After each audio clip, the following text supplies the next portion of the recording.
Welcome back, ladies and gentlemen. This is Just the Worst Podcast, episode number 10 to be precise. I'm your host, Billy Donnelly, who you can find at thisisinfamousjoeblow.com and, of course, right here at Just the Worst Podcast. And every week, as we always do, week in and week out, I like to hop into Hollywood, talk about the movie industry and the big events that have been going on throughout the week since the last show, obviously. Kind of put it in perspective, kind of lend some opinion, and inform, perhaps, your discussion, your debate. Maybe give you a point of view that you hadn't considered, and give you some food for thought. So, with that said, plenty of stuff to talk about on this week's show, and we'll start off, for once, without Star Wars. Now, look, don't get me wrong. I'm going to get into a little bit of Star Wars in a little bit. But I'm not kicking off the show with Star Wars. Star Wars didn't dominate the week. There was Star Wars stuff out there, but I'm just so not paying attention to it at this point in time. I'm so just coasting along towards December 18th. It's not in my line of vision, really. I'm not really looking for it. When it comes across my desk, I just kind of cast it aside. I'm a little bit burnt out by that stuff. But, you know what? I said I wasn't going to start with Star Wars, so let me... I'm going to just leave it alone for now. I don't want to get into talking about how I don't want to talk about Star Wars. So, yeah, we'll get to a little bit of Star Wars something in a little while. But I wanted to kick it off with a couple other things that I think were more pressing and more important in the overall landscape. So, the first thing that we wanted to discuss this week was dealing with remakes. Hollywood forever has always kind of dealt in remake and in revisiting material that they think can pay off for them, whether it's been successful or not. Previously, they still are willing to look at intellectual properties and ideas and go back to those wells without having to put forth much effort or time into developing something new, into finding the fresh thing that becomes a risk. The way things are set up now, especially, you know, and previously it hadn't been always that way. There have been properties that people had looked at and said to themselves, this I think we can improve upon. This, I think, is something we can do a little differently. This is something we need to try to put a fresh spin on or tweak in order to create something different. The way it's been lately, probably the last maybe 10 or 15 years, has been to just, actually, maybe even less than that. But it's been to go and take intellectual properties that have brand awareness. You know, brands dominate Hollywood right now. So anything with brand awareness, with name recognition, with a title that people remember or recognize, that's where Hollywood has kind of been stuck in this trap, stuck in this rut of trying to just put a fresh coat of paint on. Basically do the same thing, slap a fresh coat of paint on it, and hope that new audiences will gravitate towards it for whatever reason. Now, the problem with it is that by doing that, by not trying to do something different with it, sometimes just kind of regurgitating it, you're presenting a property to people that they don't have any connection to. So while you can look at, you look at something like RoboCop or Total Recall or the new Point Break film that's coming out.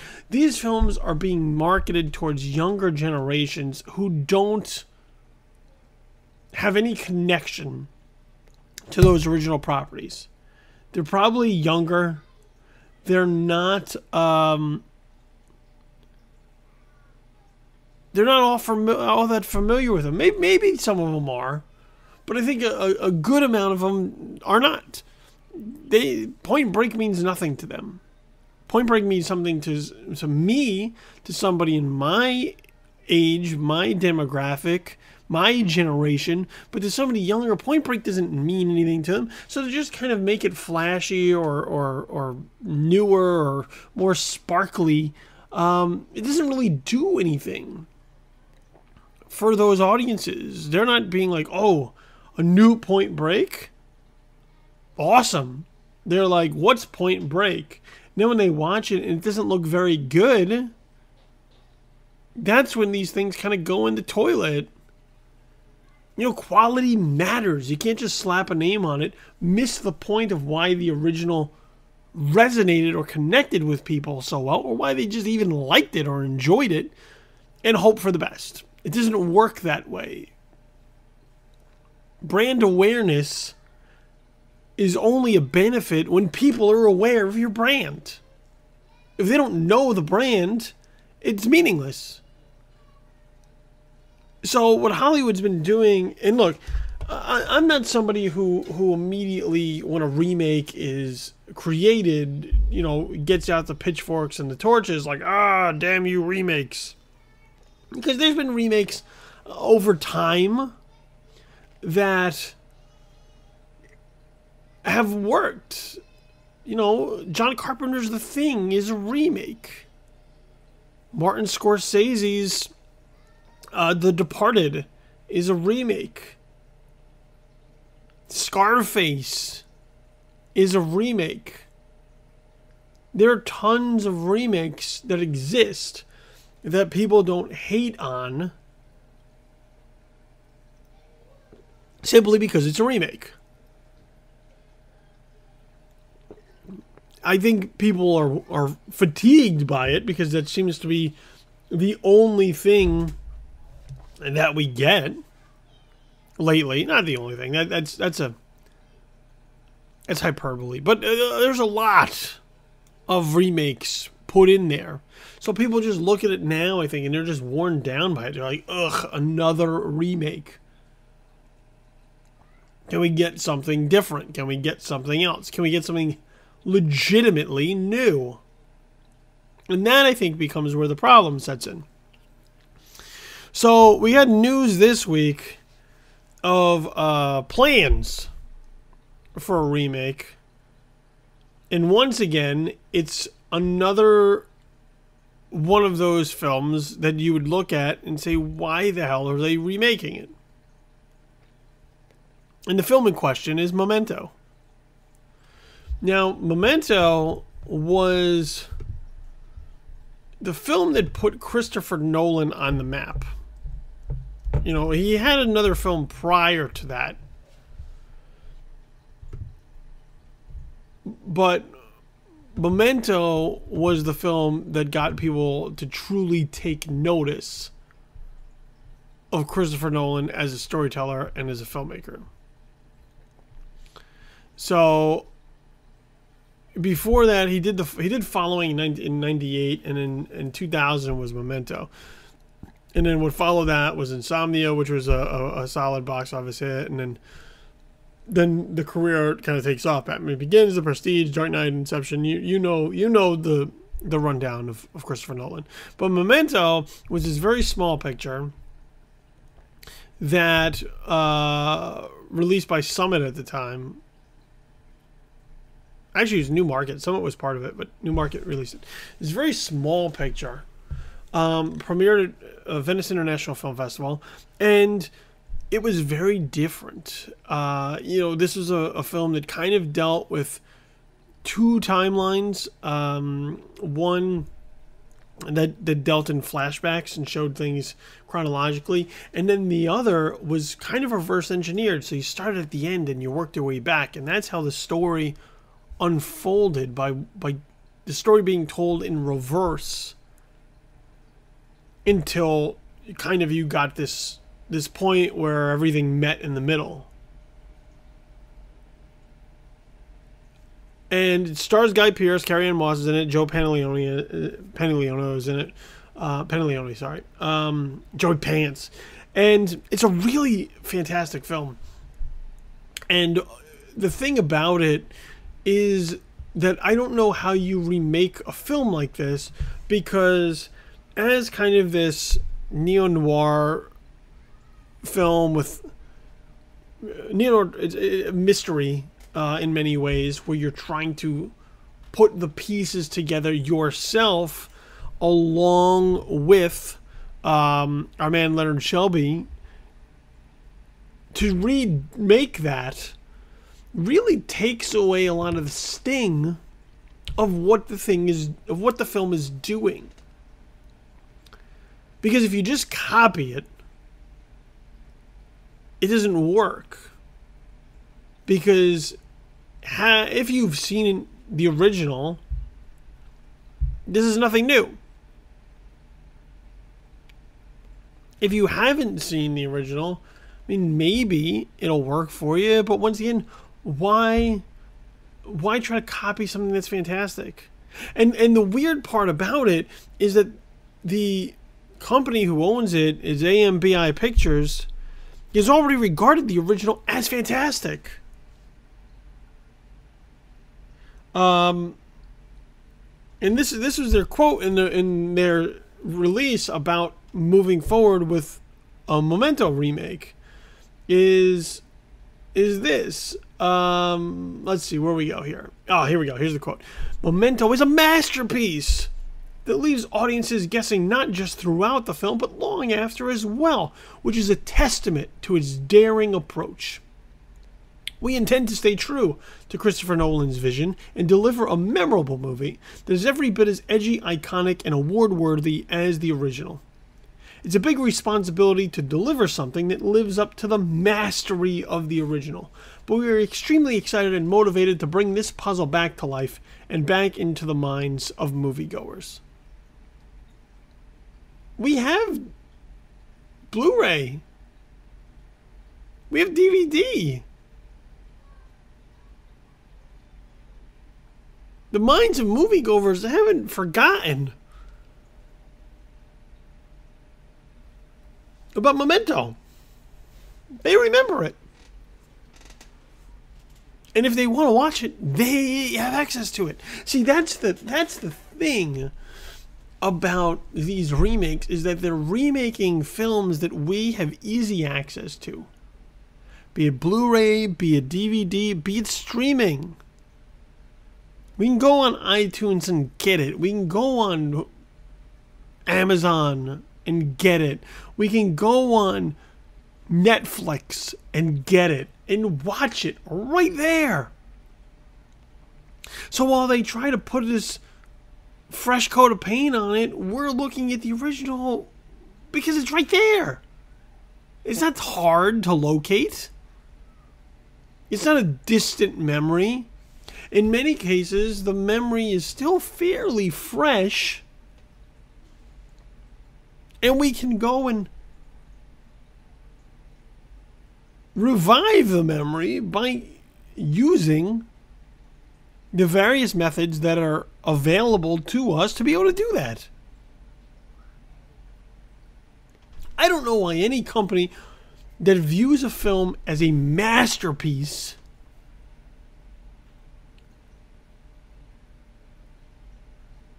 would then try to duplicate that.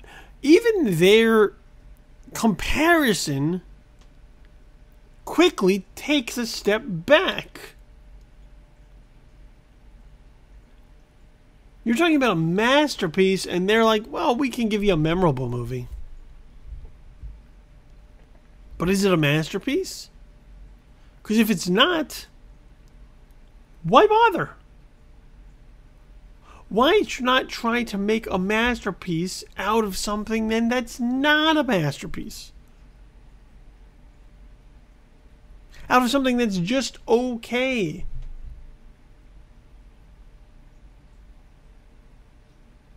Out of something that you could say, yeah, there's room for improvement here.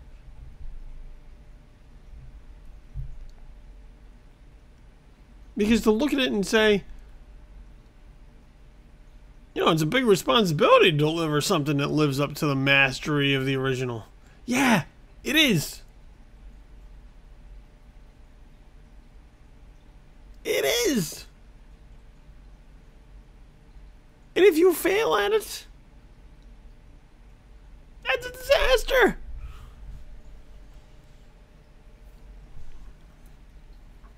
So AMPI Pictures, who acquired the entire library of Exclusive Media Group, there's a number of films that they have in their library that they can look at and be like, yeah, maybe this. I just don't know why you would go and try to remake a Christopher Nolan film. Like, Nolan right now is one of the premier filmmakers that are out there. And those are the storytellers that you typically don't try to ape later. Because people remember their films. You wouldn't look at a Spielberg movie and say, let's try and redo it again. See if we can deliver something that lives up to the mastery of the original.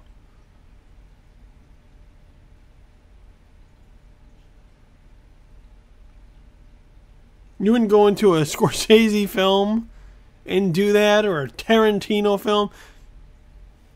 You know, and I'm not saying that Nolan is up there on that level, but he's up there right now. One of the better filmmakers working today, both on a critical and commercial level.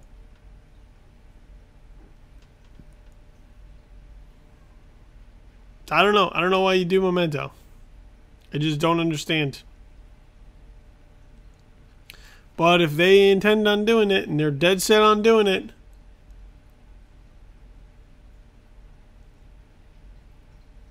well, it's their money they're throwing away. But don't, look, here's where I want to put this in perspective. Is just because this thing is happening doesn't mean that you have to go out and be outraged by it. Or see it. Here's the deal. We know that AMPI wants to make a Memento remake. They have designs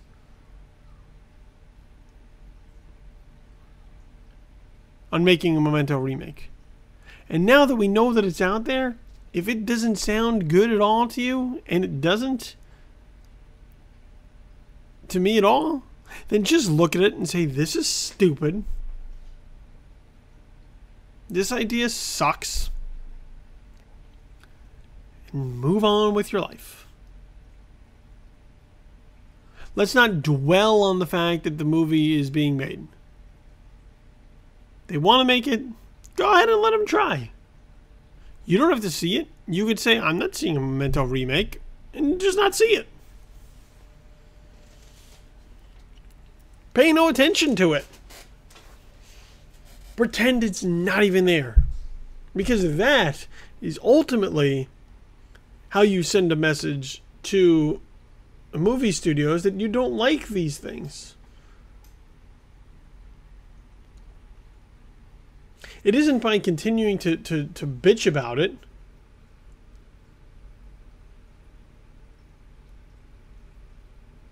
Because in doing that, you're still generating word of mouth. You're still forwarding the conversation. You're still allowing people to know that it's out there. Indifference is the best weapon you can have. Because when something's out there and you just don't care, what does then allow a studio to do with it? How do they market a movie nobody cares about or no one's paying attention to? Those are the films that just kind of die on the vine. And they fade off into obscurity, never to be talked to again. People might go, oh, man, remember that time they tried to make the Memento movie? Somebody's like, did they actually do it? I don't remember. Instead of being like, oh, it's horrible, horrible, horrible. This is disgusting. It looks like shit. And the more you talk about it, the more somebody at some point is going to be curious to at least take a look and see, is it that bad?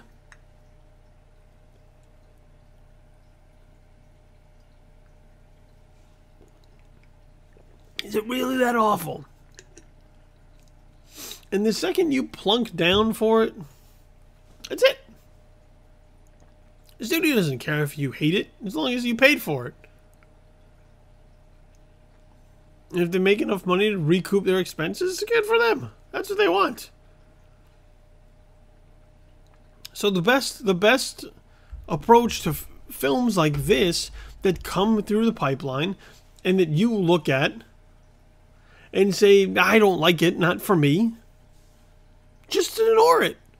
Avoid it. Pay no attention to it. You'll feel happier about it. Sense of relief.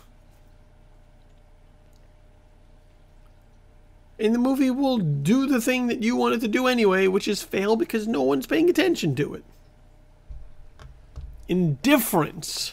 That is the weapon of choice. All right, let's move on and talk about Sir Ridley Scott. Because once again, he is, I guess he's really going to make this Prometheus sequel. I mean, he is dead set on making this movie. And the weird thing is that it seemed like for so long, and even when he talked about making it, it seemed like he was going to make it. Like, it seemed like a film that he thought about making. He wanted to make a sequel.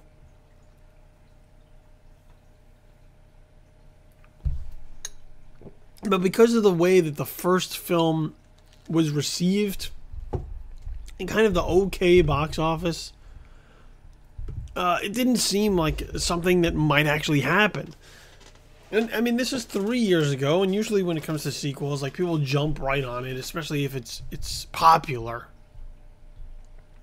And Prometheus did pretty well worldwide, about $430 million worldwide, off of about $130 million budget or so. So not bad.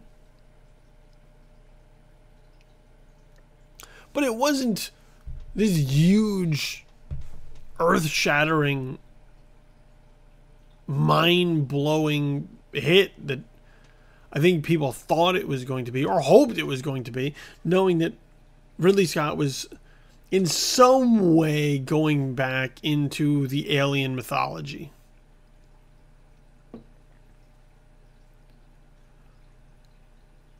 So the movie happens. It's not as connected to the Alien franchise as people hoped it would have been, even though Ridley Scott himself told everybody it wasn't going to be like that. The earlier scripts may have been a little bit more connected, but Ridley Scott was pretty adamant about the final film was not going to be, and then when it wasn't, and he was like, see, I told you, it was as if people just didn't pay any attention. They didn't listen at all, and were bothered by it. So, I mean, look, you have a film that it's kind of a jumbled mess. There's some really good stuff in Prometheus, and there's some truly terrible things in there as well. So it's kind of all over the place.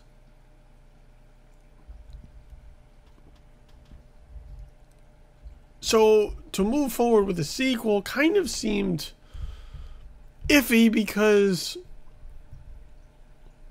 it didn't seem like there was much of a demand to keep this this story going. Obviously, it ended in a place that would allow you to move forward. But by that same token, it seemed like a sequel was something that nobody really cared about. Nobody was really looking forward to. Nobody was demanding. And Ridley Scott was off and had ideas of making other things. So Prometheus 2, or whatever it was they were going to call it, just kind of seemed like it was... just fell by the wayside. Just one of those things that, yeah, I had an idea to do it, but now, you know, other things came up, and it's just not going to happen. Except it is. Right now it is.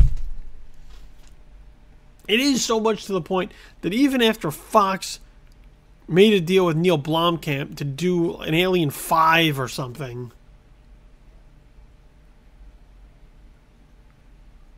Ridley Scott's decision, adamant decision, that he was going to make Prometheus 2 torpedoed the Blomkamp picture, essentially. I mean, Blomkamp said, like, well, you know, it's on hold. But who knows when that's going to be until? That could be 3, 4, or 5 years from now. And he may just be like, I'm over it. I'm doing something else. So Prometheus is set to shoot sometime early next year. It now has a release date of October 6th, 2017. And it once again has another new title. So everybody had always referred to it as Prometheus 2. And then a few weeks back, Ridley Scott said that it was going to be called Alien Paradise Lost, which kind of went back to the earlier drafts that they had for the original Prometheus.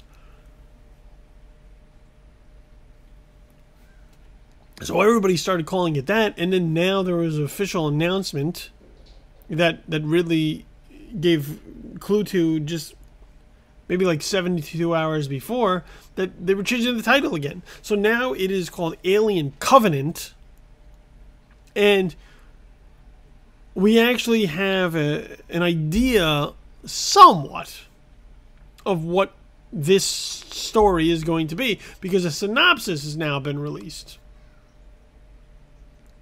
So this is the release from 20th Century Fox.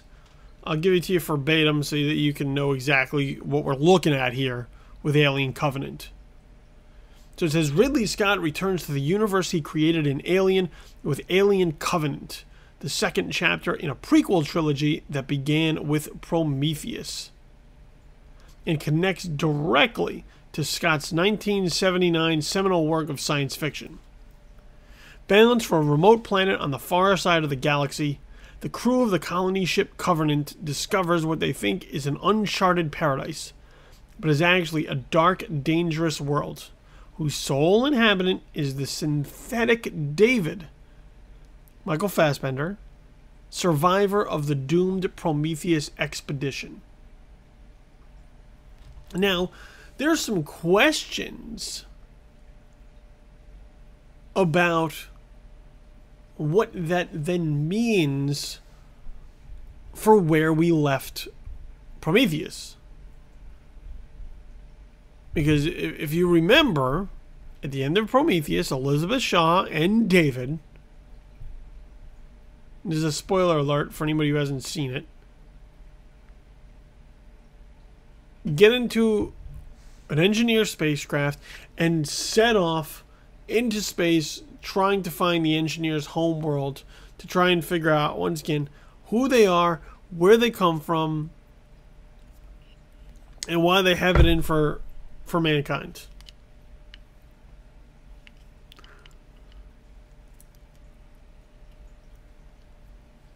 But this synopsis makes no mention whatsoever about Elizabeth Shaw, played by Noomi Rapace. None whatsoever. So, what does that mean? I don't know. The other part about this is that there is going to be a very clear connection to Alien, in the world of Alien. I get the feeling that in order for 20th Century Fox to really give Ridley Scott what he wanted on this one, they may have leaned on him just a bit and said, we need the alien, we need the xenomorphs. Like, you can't just dance around and give us these naked albino engineers anymore. We need something else. And maybe Ridley Scott conceded to that.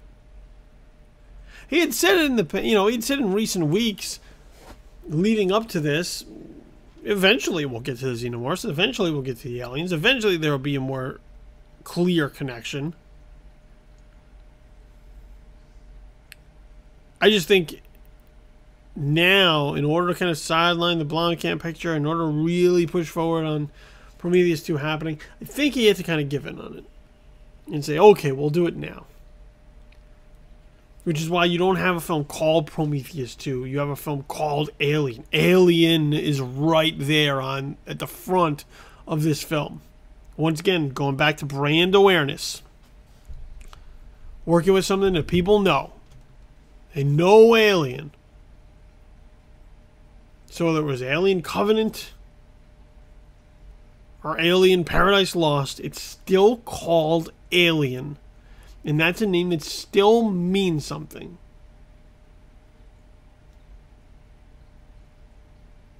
Now,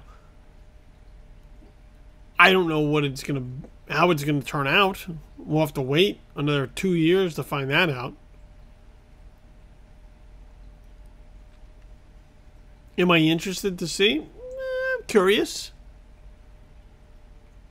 It's kind of down on Ridley Scott for a while. I think The Martian showed me that he still has it with the right material. He can still do what he does very well. It's just a matter of whether or not the material is up to snuff, whether or not it's good. A good filmmaker can make a good film out of good material.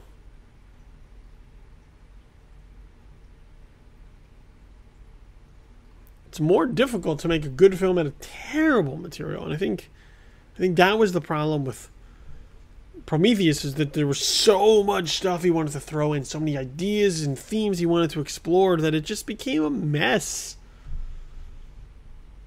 And I hope Alien Covenant is good. I'd like another good Alien movie.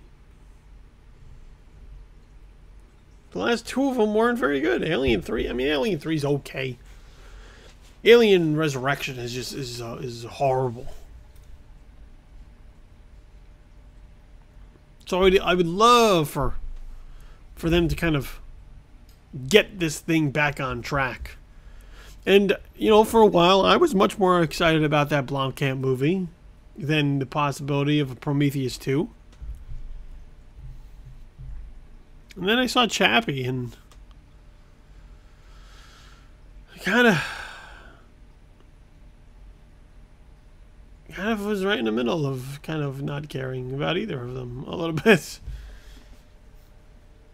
I would like to see what Alien Covenant turns out to be. I'd like to see how the xenomorphs are created, how there's a lot of questions that Ridley Scott's going to have to address. Not necessarily about, trying to figure out where man came from and where these engineers came from. What people want to know is where the xenomorphs came from. Where did they come from? What made those and why? Those are the questions that Scott is going to need to answer in order to satisfy audiences. Everything else that he does, he can do whatever else he wants. Explore whatever other ideas he wants, as long as he gets those things down. He gets those things down, he'll be golden. What else do we got going on here? Oh yeah, the Fast and the Furious. There's going to be a shared universe. I know You look at the Fast and Furious franchise and you say, how the fuck does that happen? Isn't it already kind of shared? It's a giant ensemble. It's shared between all these people. No. Not like this. Because let's remember, shared universes are where it's at. Brands are where it's at, and shared universes are where it's at. That goes beyond series and franchises.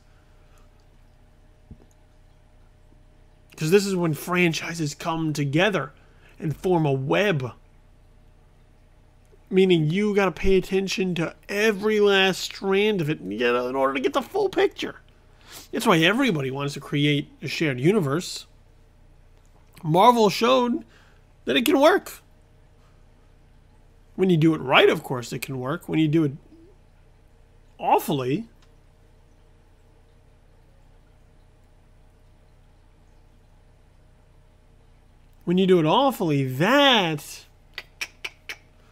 that is where you got problems.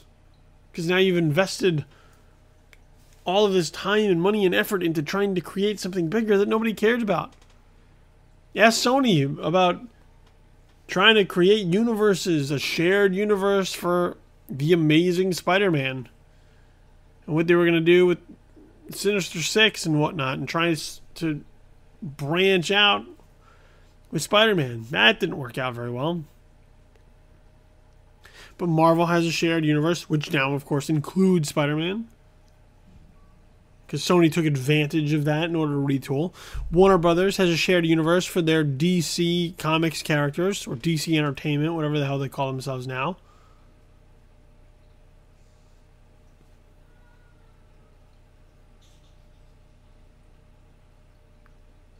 Universal wants to create a shared universe for their classic monsters. Everyone wants a shared universe where they can get it. So yeah, Universal looks at Fast and the Furious, which is one of the biggest things they have going on right now. And they go, we can maybe do a shared universe out of that. As I mentioned, the classic monsters is something they want to do, but when you look at there are other things. Universal isn't really built on brands, and the brands that they do have, the franchises that they do have, don't necessarily lend themselves to that. Minions? I mean, the Minions are a spin-off of Despicable Me, but beyond that, I don't really know what else you could do with that.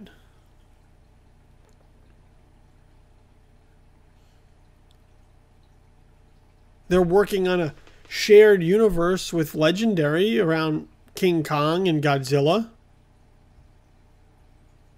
Actually, Warner Brothers is doing that, sorry.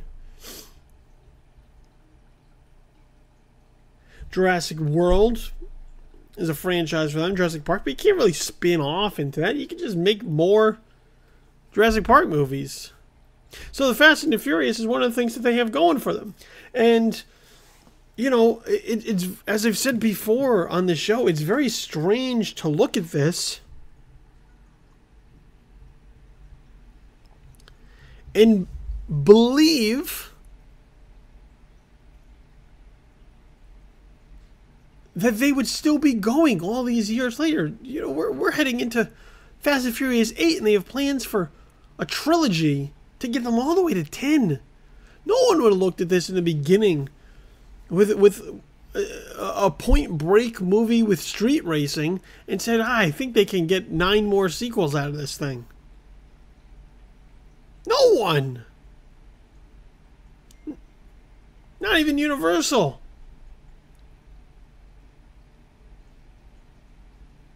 Universal would have just looked at this and been like, yeah, we'll be happy with like 2 if we can get it.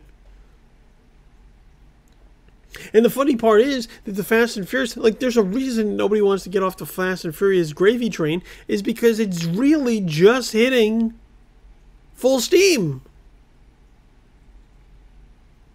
The first 4 movies are nice. They have nice box office. They did what they did.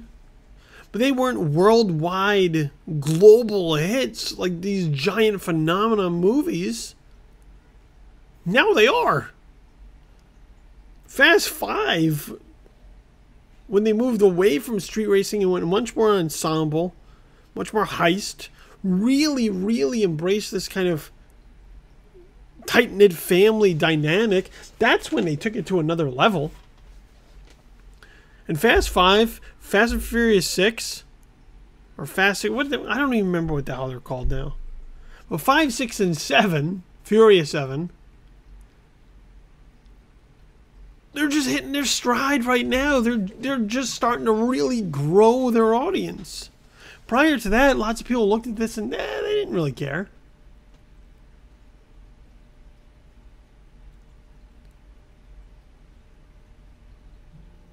It was what it was, but it was nothing, you know, it was nothing too special. Now the Fast and Furious is special. So they have this trilogy that they're working on. This is kind of where Vin Diesel has looked at this.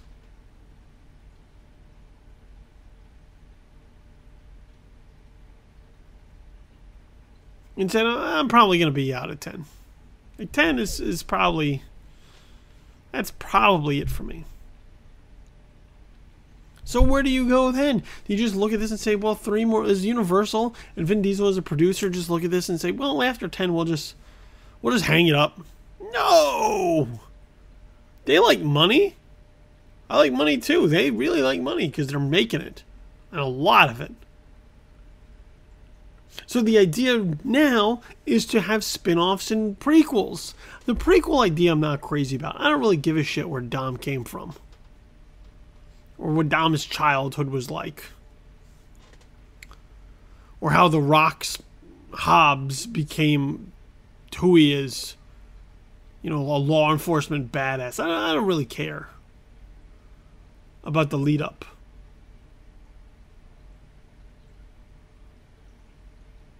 There's nothing for me. Spin-offs, though, that's interesting. Now, I think it's interesting because it breaks off from that family dynamic I talked about, which is really at the heart of what these films are about. And partially why they connect. You know, these are people, they're family. They're your boys and your brothers and your sisters and your cousins, like it's all, and your friends. It's all those people that you hold close to them, and you get together all the time, and a very tight-knit family environment. So I think to kind of break off a little bit and let some of these characters have their own threads. It's difficult. It's difficult, but it's and risky. But if you continue to tell good, solid stories, as long as you put the Fast and Furious name on top of it, you're going to bring people in.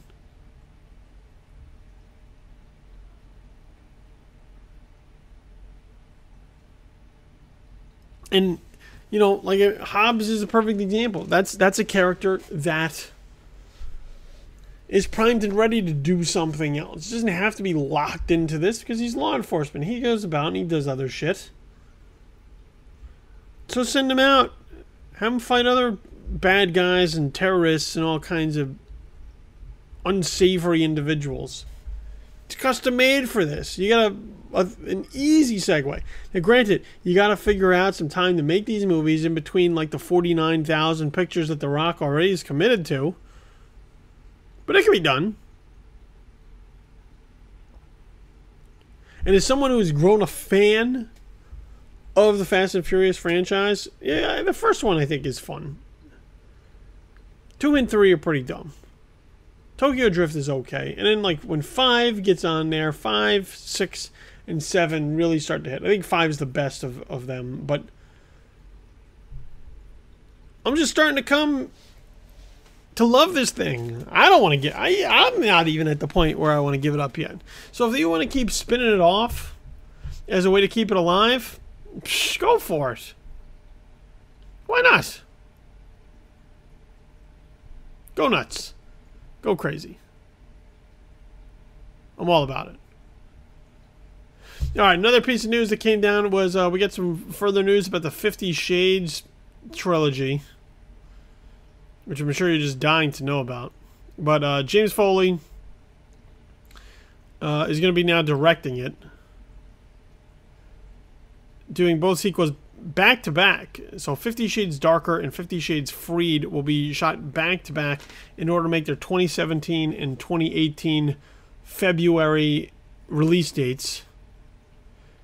Dakota Johnson and Jamie Dornan are returning as Anastasia Steele and Kristen Gray. And Niall Leonard is writing the scripts for these. And he is the husband of author E.L. James, who, of course, penned these books, who was really making a push to, I think, write the screenplays. But if you ever even caught a glance at any of the writing in these novels, it is atrocious. I think one of the benefits of 50 Shades of Grey that is often overlooked is that it's probably better than it should be, given the fact that the source material is pretty idiotic. I mean, beyond idiotic. It's terrible writing. So to put a terrible writer in charge of writing more, you're just asking for the train wreck. So James Foley's going to direct these films back to back. Now that kind of the delay has been taken out of kind of jockeying for who's going to direct and who's going to write, given that E.L. James has this pretty tight contract where she has a lot of creative control over how this thing is handled. And, you know, there's benefits to shooting back to back. You have your talent and your crew all there, and you shoot it not more condensed, but, you know, you're able to use some of the same sets, and it makes it a little bit easier. It's longer, but logistically, it makes it a little easier. I think as a result, it also makes it a little cheaper to do it back to back.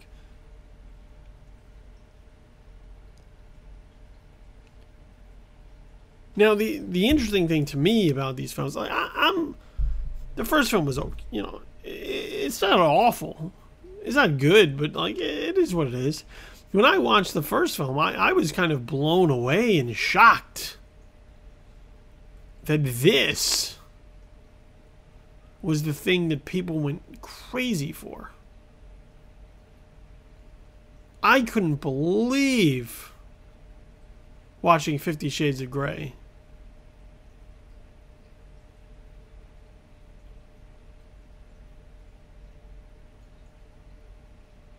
And found it to be this incredible piece of erotica. I think there was a FOMO aspect to it. People started reading it, and they were like, "You have to read it," and then word spread, and then people had to read it in order to. They want to feel part of the conversation. They want to be left out of the talk that everybody was having about this. I'm more amazed that there are people who like it. They read the books and they're like, "This is really good." And I'm like, please read more. Because there are better things out there. I just found it to be incredibly dull. I mean, it's 2 hours of watching two people negotiate a contract, essentially. That's not very fun. I wouldn't go down to like a lawyer's office and just sit there and watch them negotiate contracts. Ugh. But either way, the plans are now in motion to get the next two out, and then they can come and go, and we'll move past it, and it'll be what it'll be, and so on and so forth. I just want to let you know, though, for anybody who's written these things off, I would recommend just giving them, catching them. I think the first one's now on like HBO, so like you can catch it on HBO Go or HBO Now or whatnot if you have it. I would recommend just catching up because I was curious where this thing was going, so I kind of read ahead. And once you get towards 50 Shades Freed, it's really fucking crazy. Like Like, not even like good crazy, more like batshit crazy. That you're like, I can't believe any of this connects to the original. So you might want to watch it more just for like the I can't believe this is a thing perspective. That might keep you interested for a little bit. Otherwise, you know, it is what it is. I always tell people you should really only watch it if you're going out and criticizing it. Like, I think if you're one of those people that bashes it or shits all over it, but you haven't seen it, that doesn't really help. You have to see something and know about it to be able to talk about it. So you can't just look at it on the surface and say, well, I just know it sucks. That doesn't really count. You got to dig into it and say, I watched it and now I know it's not very good. That allows you to have a perfectly justifiable and educated opinion about something. So just because you look at it on the surface and say, yeah, it doesn't look for me, that doesn't mean you can then jump in. So just take a look at it, and, you know, if you want, take a look at it. Give up a little time for it, or don't. You don't have to. Life's too short to not watch shit that you don't want. But, you know, once again, you can't jump into conversation and just bash the shit out of it when you really don't know anything about it. I can knock it from here or there where I feel necessary because I've actually sat down and seen it. So there's that. All right, I got one more thing I wanted to talk about, and this is actually where we're going to move into just the worst item of the week. Every week, we try to close the show out with honoring the namesake of the podcast by finding just the worst thing that we've come across. Something that stood out that just the worst. This is just the worst. And what we did come across was a story making the rounds once again targeting Disney for their lack of female characters in the action figure line. Now, Star Wars The Force Awakens is, of course, coming out in about a month, and this thing is everywhere. All over the place. You can't go somewhere and not see Star Wars. I was in JCPenney and Kohl's, and there's Star Wars. You go to Walmart, there's Star Wars. Target, there's Star Wars. Toys R Us, of course, there's Star Wars. But Star Wars is even showing up in, like, the most unlikely places. And you're just like, oh, God, it's everywhere. CoverGirl has a Star Wars line. So, like, even if your wife or your girlfriend or your daughter or something is like, hey, Dad, or hey, whoever, can you go pick me up such and such? You know, you went through the mall and you were just walking through, you know, that section to get into the actual mall part. You know, you're in the department store and you're trying to navigate the perfumes and the makeup. You're probably still going to get hit in the face with Star Wars. So Star Wars is everywhere. And even with the action figure line, the small 3 3/4 action figures has kind of, you know, we've had, I think, the first 2 waves out there for people to pick up. And you kind of get everybody, at least the main characters right now. But there is there's an exclusive, a Target exclusive 12-inch action figure set for Star Wars The Force Awakens that contains 5 figures, 12 inches of variety, and there's no female characters in there. Rey, played by Daisy Ridley in the film, nowhere to be seen. And she's kind of one of the main protagonists, to my understanding. So you look at this and you say, well, who's in it? So you have Finn, played by John Boyega, who's one of the main protagonists, so it makes sense that he's in there. Chewbacca is in there, which you look at and you go, I gotta think about it. Poe Dameron, played by Oscar Isaac, another a major piece, an integral piece, so fine, that makes sense. Kylo Ren is in there.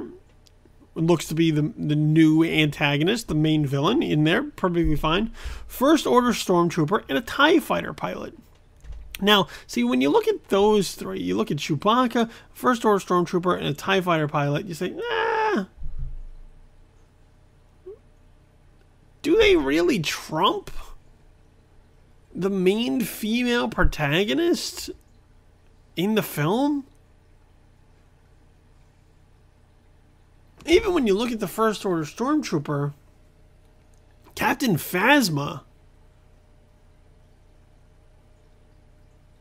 is a female character of the Stormtrooper variety with a very cool look, wearing that chrome Stormtrooper outfit, and outranks just your basic run-of-the-mill First Order Stormtrooper. So why that character wouldn't be in there? I don't really know about that. And this feeds back into this idea that Disney is afraid of putting out these characters for their target demographic, or who they believe is their target demographic. They believe that it's young boys a certain age who aren't going to play with female characters, and I just don't know that that's true. Look, I grew up on Star Wars, and I grew up on Star Wars toys and Star Wars figures. And I didn't not go out and get Princess Leia because she was a girl. It's idiotic. As a kid, the mindset of a kid is to try to be as authentic as possible when it comes to your imagination and what you see on the screen. So you don't reinvent Star Wars because, ew, Princess Leia is a girl, she has cooties. Princess Leia would be a big part of what you're doing, because she's a big part of what you see in Star Wars. Here, Rey is a big part of what you're going to get for Star Wars The Force Awakens. So to be like, I don't know, the boys are going to play with her, that's dumb. It's a dumb mindset. Kids are completionists. They want them all. They want every last one of those goddamn figures. And they're not just going to write one off because it has a vagina underneath its plastic non-removable clothing. Ugh, this one's got boobies. Yeah. Can't play with that. That's like a doll. These are action figures and they're manly. Ugh, doll. Action figures. Doll. This is archaic mindset that really doesn't understand children at all. And you can look at it and say, well, I'm sure that there are sales numbers that dictate it. Here's the problem with the sales numbers is that, look, when you only sell one Princess Leia figure and you make a lot of them, of course you're going to have a lot of leftovers. Why? Because everybody already got it. They got the one you made and then they moved on.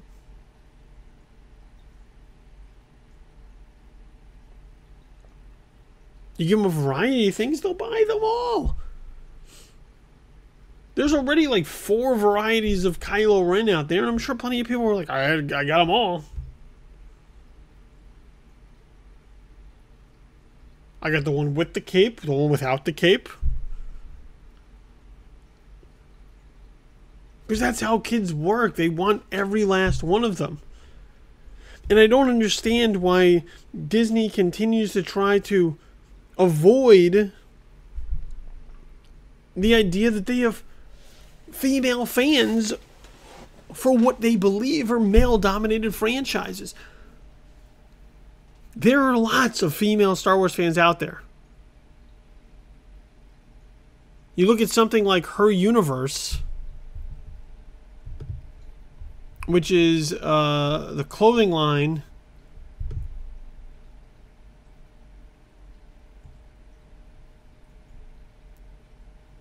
made by Ashley Eckstein, or created by Ashley Eckstein, who's involved with Star Wars.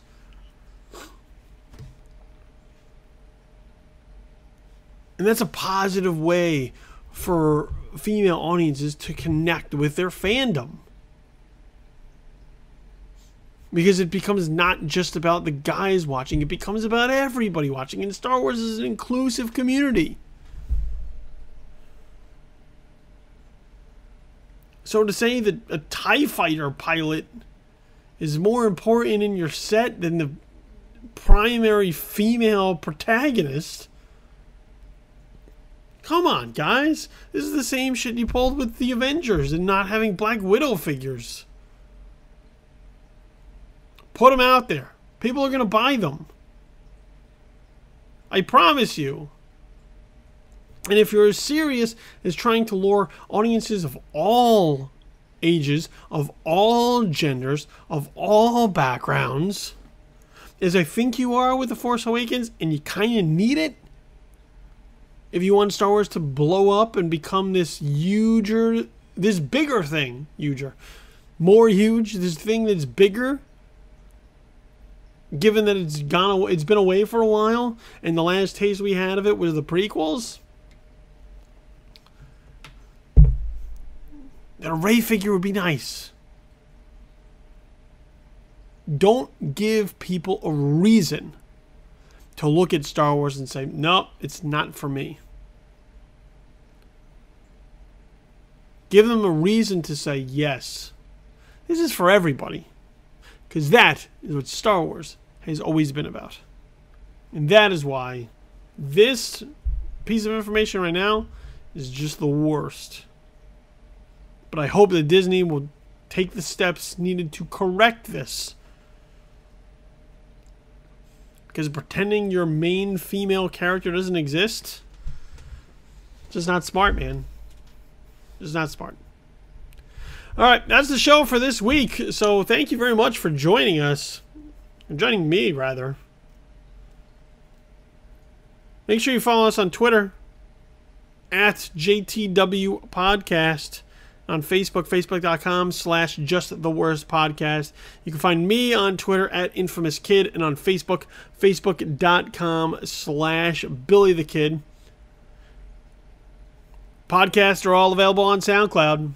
Just type in and search for Just the Worst Podcast, and everything will come up. All the podcasts that we have will come up.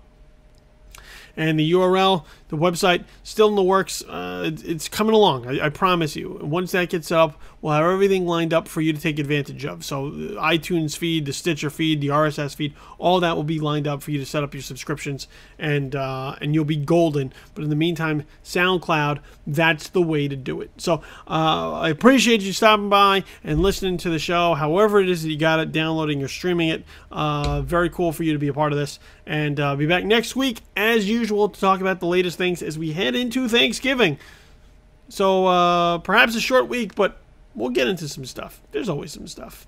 There's always some stuff to talk about. So in the meantime, I'm your host, Bill Donnelly, who you can find once again at joeblow.com. This is Infamous, and right here at Just the Worst Podcast. And this has been Just the Worst Podcast, episode number 10. I'm out. We'll see you next week. Peace.